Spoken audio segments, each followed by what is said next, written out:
இன்று விசாரணைக்கு ஆஜராகும் தாவேகா நிர்வாகிகள். கரூர் கூட்ட நெரிசல் வழக்கு தொடர்பாக டெல்லி அலுவலகத்தில் இன்று விசாரணைக்கு ஆஜராக ஆனந்த், ஆதவ் அர்ஜுனாவிற்கு சிபிஐ சம்மன் அளித்திருந்த நிலையில் தற்பொழுது இவர்கள் இன்று விசாரணைக்கு ஆஜராகின்றனர். இதுகுறித்து கூடுதல் தகவல்களை வழங்குவதற்காக நம்முடன் சிறப்பு செய்தியாளர் காயத்ரி இணைந்திருக்கிறார். வணக்கம் காயத்ரி, கூடுதல் தகவல்களை பதிவு செய்யலாம்.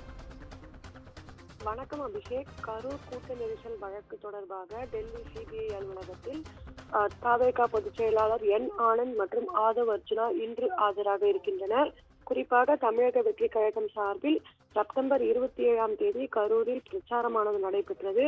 அப்பொழுது அங்கு கூட்ட நெரிசல் ஏற்பட்டு 41 பேர் உயிரிழந்தனர். இந்த சம்பவம் நாட்டையே உலுக்கிய ஒரு பெரிய சம்பவமாக பார்க்கப்பட்டது. இந்நிலையில் இந்த வழக்கு தொடர்பாக சிபிஐ விசாரித்து வருகிறது. குறிப்பாக சிபிஐ கரூர் மாவட்டத்தில் முகாமிட்டு கடந்த சில வாரங்களாகவே தொடர்ந்து விசாரணையை மேற்கொண்டு வருகிறது.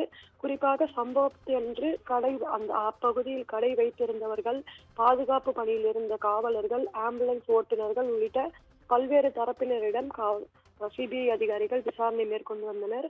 அதே போன்று தாவேகா நிர்வாகிகளான ஆனந்த் மற்றும் ஆதவ் அர்ஜுனா ஆகியோரிடமும் கரூர் மாவட்டத்தில் இந்த விசாரணையானது மேற்கொள்ளப்பட்டது.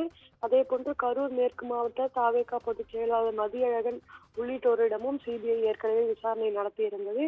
இந்நிலையில் கரூர் கூட்ட நெரிசல் சம்பவம் தொடர்பாக டெல்லி சிபிஐ அலுவலகத்தில் விசாரணைக்கு ஆஜராகுமாறு தாவேகா நிர்வாகிகள் ஆனந்த், ஆதவ் அர்ஜுனா, மதியழகன் ஆகியோருக்கு சம்மன் அனுப்பப்பட்டிருக்கிறது. அதன் அடிப்படையில் அவர்கள் இன்று டெல்லியில் உள்ள சிபிஐ அதிகாரிகள் அலுவலகத்தில் ஆஜராகி தங்களுடைய விளக்கத்தை அளிப்பார்கள் என்று எதிர்பார்க்கப்படுகிறது.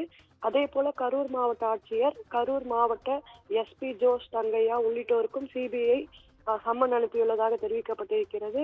இந்நிலையில் இவர்களும் சிபிஐ அதாவது டெல்லியில் உள்ள சிபிஐ அலுவலகத்தில் விசாரணைக்கு ஆஜராகும்படி ஏற்கனவே சம்மன் அனுப்பப்பட்டிருக்கிறது.